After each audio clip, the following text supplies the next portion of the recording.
लापता थी 3 दिन से।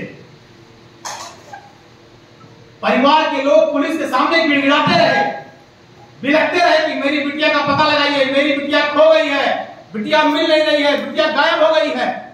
लेकिन अयोध्या पुलिस के कान पर जू नहीं देती, क्योंकि अयोध्या पुलिस घूसखोर है, बगैर पैसा लिए कोई काम नहीं करती।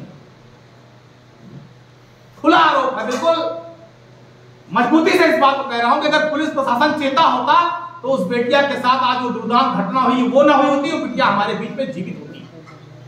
किसी बिरादरी, किसी समाज की बिटिया हो, बिटिया बिटिया होती है। वो गरीब परिवार उसके घर हम गए, उसकी मां तो फाली लगा हुआ है, उसकी मां बिस्तर से उठ नहीं सकती, बाप बेचारा बिल्कुल चलने फिरने की अवस्था में नहीं है। और 3 दिन से बिटिया गायब थी, प्रशासन की लापरवाही। उसके बाद कल उस बिटिया की दोनों हाथ पैर बांधे हुए निर्वस्त्र, तो मैंने वही सीट में जाकर देखा था जो हमारे संसदीय क्षेत्र में है, गायों को दफनाते हुए डीसीबी के द्वारा, उसी तरह से मेरी बेटी को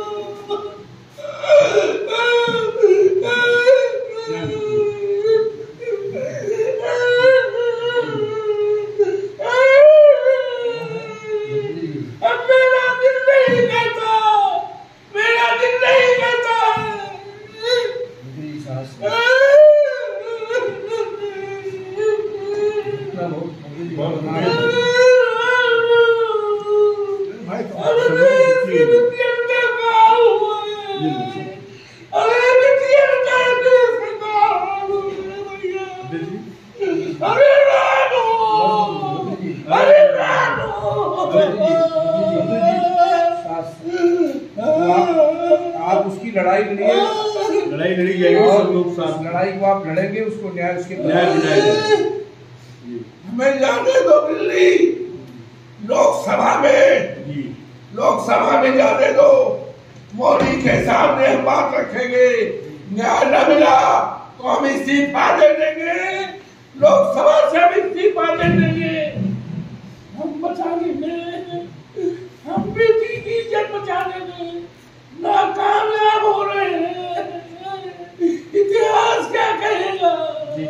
महामारी में इतिहास सैकड़ों साल बाद क्या कहेगा? अरे तुझे पीछे आप बहुत लड़ाई लड़े हैं मंत्री, कैसे बिटिया के साथ ये हो गया? आपने कितने लोगों को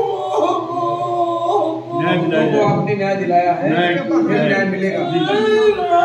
आपने बड़े से बड़े मामले दिलाया, लेकिन ये तो इतिहास का सबसे बड़ा मुद्दा हो गया, सबसे बड़ी घटना है, बहुत बड़ी घटना।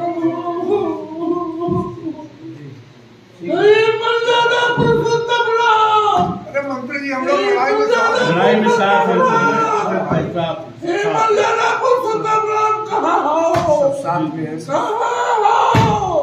कहाँ हो? सीता मैया कहाँ हो?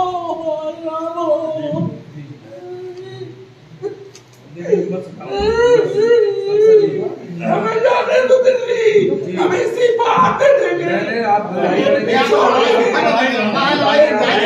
न्याय दिलाना है, लड़ाई को आप लड़ेंगे, नहीं देना, न्याय दिलाना है, न्याय दिलाना। आपको हर लड़ाई को लड़ते हैं, लड़ना है, परिवार को न्याय दिलाना है, दोषियों को फांसी दिलानी है, इस्तीफा नहीं देना है। आपको इस्तीफा देने के लिए नहीं, परिवार को न्याय दिलाने के लिए, और ऐसे दोषियों को सजा दिलाने के लिए आपको चुना गया है। अयोध्या को सुरक्षित रखने के लिए आपको सांसद बनाया, और क्या, जो भी दुर्दांत अपराधी है बख्शे नहीं जाएंगे। जाइएगा, रैली के बाद वो स्वयं आ रहे हैं और पूरा देश उस बेटी के साथ है। अवधेश जी उस समय कहां थे जब भदरसा में एक बेटी के साथ बलात्कार हुआ? उस समय ना प्रेस वार्ता हुई, उस समय ना ये समाज के सामने आए। कहां थे आप? तब तो आप दिल्ली में बैठे हुए थे। अरे अवधेश जी, कितनी बार आप मर्यादा पुरुषोत्तम प्रभु श्री राम की नगरी का नाम ले रहे हैं, कितनी बार आप मंदिर गए? मैं आपके चैनल के माध्यम से पूछना चाहता हूं, आप बेटियों की लड़ाई लड़ रहे हैं, आप किस तरह की बेटियों की लड़ाई लड़ते हैं अयोध्या में? आज तक आप ये बताइए कितने कांड बेटियों को यहां पर हुए हैं?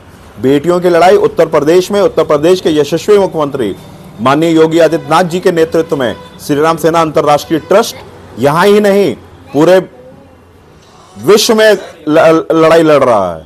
अभी हमने नेपाल में 5 बेटियों को गोद में लिया। मैं गंडकी के मुख्यमंत्री हैं, ये गंडकी के मुख्यमंत्री हैं। आप देखिए इनके हम मुलाकात किए और वहां पे हमने 5 बेटियों को गोद में लिया है। उन बेटियों की हायर एजुकेशन के लिए जिनके माता पिता नहीं है, हम उन बेटियों को क्या नाम है कि पढ़ाने के लिए हमने उनको गोद ले लिया है। ये टोटल अवधेश प्रसाद जी की नौटंकी है। अवधेश प्रसाद जी ये नौटंकी कर रहे हैं। मैं कहना चाहूंगा अवधेश जी को और तेजनारायण पांडे जी को कि इस समय ये इस घटना पे बेटियों के ऊपर राजनीति ना करें। ये जो घटना घटित हुई है इसमें जिस प्रकार से ये काम केवल समाजवादी पार्टी ही कर सकती है और ये काम केवल समाजवादी पार्टी के तीतर के हाथ में बटेर लगने वाले सामान्य सांसद अवधेश प्रसाद जी कर सकते हैं। इसलिए बेटियों की राजनीति, जब उनके पूर्व माननीय मुख्यमंत्री जी ने कहा कि लड़कों से गलती हो जाती है, ये उसी समय के नेता हैं, अपने आप को माननीय मुलायम सिंह यादव जी के परम मित्र मानते हैं और इनको मॉडल के रूप में क्या नाम है जिस प्रकार से अखिलेश यादव जी इस्तेमाल कर रहे हैं उस प्रकार से क्या नाम है कि ये अपने आप को समाज में लाना चाहते हैं। दलित बेटी हो, बेटी किसी जात की हो, बेटी किसी भी धर्म की हो, चाहे वो हिंदू हो, चाहे मुसलमान हो, चाहे सिख हो, चाहे ईसाई हो, बेटी हमारा स्वाभिमान है, बेटी हमारे घर की रौनक है, बेटी हमारी लक्ष्मी है।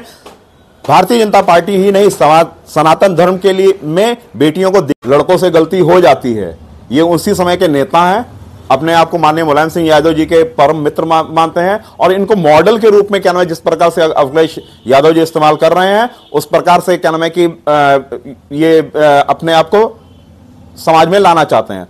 दलित बेटी हो, बेटी किसी जात की हो, बेटी किसी भी धर्म की हो, चाहे वो हिंदू हो, चाहे मुसलमान हो, चाहे सिख हो, चाहे ईसाई हो, बेटी हमारा स्वाभिमान है, बेटी हमारे घर की रौनक है, बेटी हमारी लक्ष्मी है। भारतीय जनता पार्टी ही नहीं, सनातन धर्म के लिए में बेटियों को देवी के रूप में पूजा जाता है। और मियां दाढ़ी क्या करती है इसके बारे में आप लोग जानते हैं, मैं बहुत ज्यादा नहीं बोलूंगा। जब एक मियां दाढ़ी ने हमारी बेटी के साथ वहां पर क्या नाम है कि भदरसा में जो कांड किया, उस समय क्या नाम है कि अवधेश जी कहां पे थे? उस समय अवधेश जी समाज तेजनारायण पांडे कहां थे? मैं पूछना चाहता हूं इन दोनों नेताओं से। तो मैं ये कहना चाहूंगा बेटी के साथ गलत काम हुआ है, कृपया इस पे कोई भी पार्टी, भारतीय जनता पार्टी भी मैं कहना चाहूंगा और कोई भी पार्टी, भारतीय जनता पार्टी इस बेटी की हत्या पे राजनीति नहीं कर रही है। भारतीय जनता पार्टी, योगी आदित्यनाथ जी बहुत ही कठोर कार्रवाई मात्र 24 घंटे में परमिट जी इसका प्रेस कॉन्फ्रेंस क्या नाम है हमारे एसएसपी साहब करने जा रहे हैं, ये मैं आपको पूरा आश्वासन दे रहा हूं। तो क्या लग रहा है कि कहीं ना कहीं इसमें तार जुड़ रहे हैं? निश्चित रूप से, जैसा मैं आज अभी सुबह सुबह गया था, आशुतोष सीओ अयोध्या मुझसे मुलाकात की, उन्होंने बताया कि हम बहुत ही नजदीक है दिनेश जी। गलती से क्या नाम है कि उन्होंने क्या नाम है कि कुछ नाम लिया, लेकिन क्या नाम है उन्होंने हाथ जोड़ा कि दिनेश जी अगर आपने नाम ले लिया तो निश्चित रूप से क्या नाम है कि हम अपराधी तक नहीं पहुंच पाएंगे। तो अभी तक बीजेपी का कोई कार्यकर्ता पहुंचा है? बीजेपी के कार्यकर्ता भाई दिनेश क्या नाम है चंद हमारे पासवान जो मिल्कीपुर के चुनाव भारतीय जनता पार्टी से लड़ रहे हैं प्रत्याशी हैं, उनके ही नेतृत्व में मैं वहां गया हूं और मैं वहां पहुंचा हूं। भारतीय जनता पार्टी क्या नाम है कि काम करती है, ढिढोरे नहीं पीटती है। निश्चित रूप से आप 24 घंटे का समय दीजिए, 24 घंटे के अंदर ही नहीं, आज हो सकता है शाम तक ही अपराधी आप लोगों के सामने होगा। कुमार सिंह, मैं श्री राम सेना अंतरराष्ट्रीय ट्रस्ट का राष्ट्रीय अध्यक्ष हूँ। जय श्री राम। फैजाबाद के युवा सांसद अवधेश, इस पर क्या कहना है? देखिए, फैजाबाद के सांसद, मैं फिर कह रहा हूं कि जिस प्रकार से उत्तर प्रदेश के यशस्वी मुख्यमंत्री जी ने हाईकमान को बताया था कि किसी और को टिकट दे करके हम लोकसभा की सीट जिता करके भेजेंगे, लेकिन उनकी बात नहीं मानी गई। अवधेश जी ने जैसा कहा कि क्या नाम है कि हम इस दलित बेटी के उसमें दिल्ली जाकर के, अभी रोग आ रहे थे, हम दिल्ली जाकर के इस्तीफा दें। मैं अवधेश जी को चैलेंज दे रहा हूं, अवधेश जी आप तुरंत इस्तीफा दीजिए। अगर हिम्मत है तो आप पहले इस्तीफा दीजिए, दिल्ली दूर है, अयोध्या में आप कमिश्नर साहब के यहां जाइए, कचहरी में जाइए, और नहीं तो आप अपने घर पे बैठे बैठे कहीं नहीं जा सकते, तुरंत इस्तीफा दें अगर आपके अंदर हिम्मत है। आप सत्ता के लोभी हैं, तेजनारायण पांडे जी सत्ता के लोभी हैं, उनको मंत्री पद चाहिए था, उन्होंने क्या क्या नहीं किया, ठीक है, सब जग जाहिर है किस प्रकार से उनके मुखिया अखिलेश जी ने सत्ता हासिल की, सब जानते हैं। तो इसलिए अगर पुनः मैं कह रहा हूं, आपके चैनल के माध्यम से खुला चैलेंज दे रहा हूं, मिल्कीपुर चुनाव चल रहा है, आप इस्तीफा दीजिए। हिम्मत नहीं है 24 घंटे के अंदर वो इस्तीफा दे दें। और लेकिन मैं ये कह रहा हूं, प्रशासन के अंदर वो हिम्मत है कि 24 घंटे के अंदर उस क्या नाम है अपराधियों को ला करके पूरे समाज के सामने खड़ा करेगी। और निश्चित रूप से हाईकोर्ट से 20 दिन के अंदर श्रीराम सेना उनको इंसाफ दिलाएगी और फांसी की सजा की मांग करेगी।